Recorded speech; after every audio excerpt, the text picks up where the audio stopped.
Okay, now we're going to look at the conflict between the empires, the European empires of Spain and England.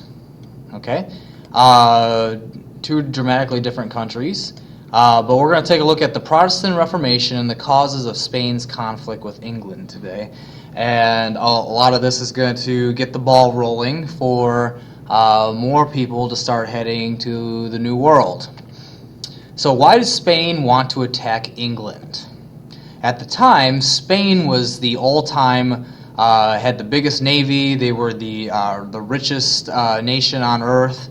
They had mostly explored the New World. And England was kind of an up-and-coming nation, and eventually they will surpass Spain, and Spain will never have the glory it once had. So what happens to Spain? Okay, you have the English piracy. So you had pirates like Sir Francis Drake, who would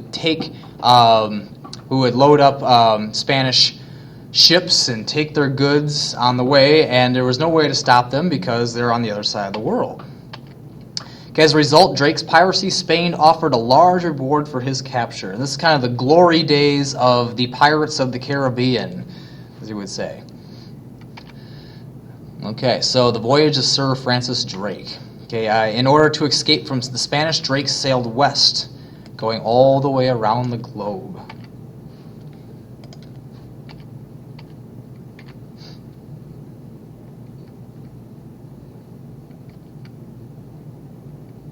So at this time, many sailors, you hear the negative effects of the pirates, but pirates like Sir Francis Drake made piracy kind of glorified. And here is even the Queen knighting a pirate, or Admiral Francis Drake. So why else is Spain not like England? Well, English trade with the Spanish colonies of New Spain and Peru. Okay, according to the Spanish policy of mercantilism, a term that you're going to need to know, the colonists of New Spain and Peru were only allowed to trade with Spain. But now England is starting to make a profit off of the Spanish colonies. Okay, colonists sold to the English and other European powers in defiance of Spanish law. Why else does Spain want to attack England? Well, England was Protestant, and it comes down to religion.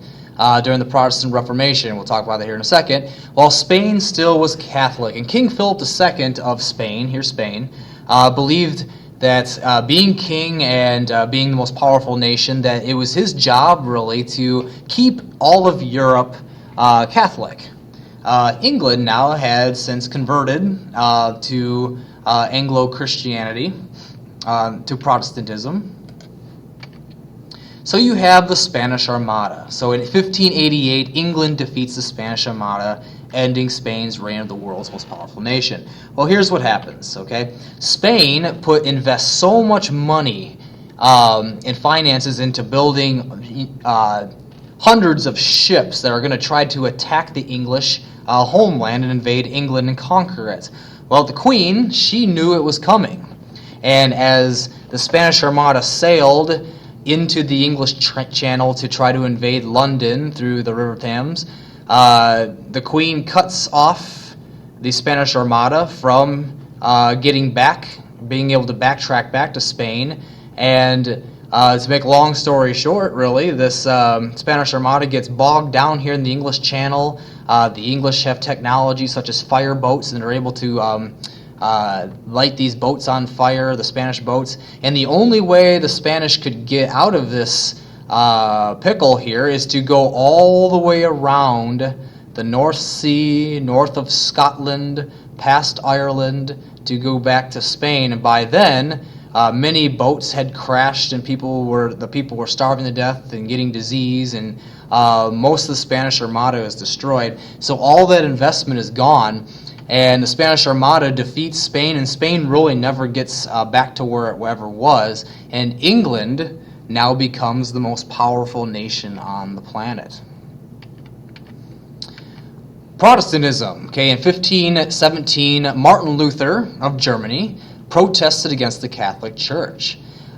He felt the Catholic Church had become greedy. He writes what are called his 95 Theses, and he nails them to a door, saying this is 95 problems with the Catholic Church. He was against the Catholic belief that people need to perform good works in order to gain eternal life. And instead, Luther believed that people only to be saved by their faith in God. And there were several others too, but these were Martin Luther's protests against the Catholic Church. So nations start to follow Martin Luther.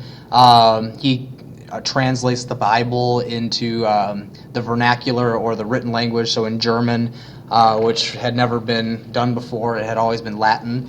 And he believed that the Catholic Church had been committing heresies against the actual people for financial gain.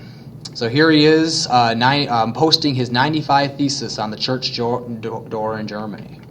Okay, Luther's followers became known as Protestant. You look at the word Protestant, the first part of that word is protest, and that is to protest the Catholic Church. Okay, so nations like England convert to Protestantism and now are going to be searching for religious freedom.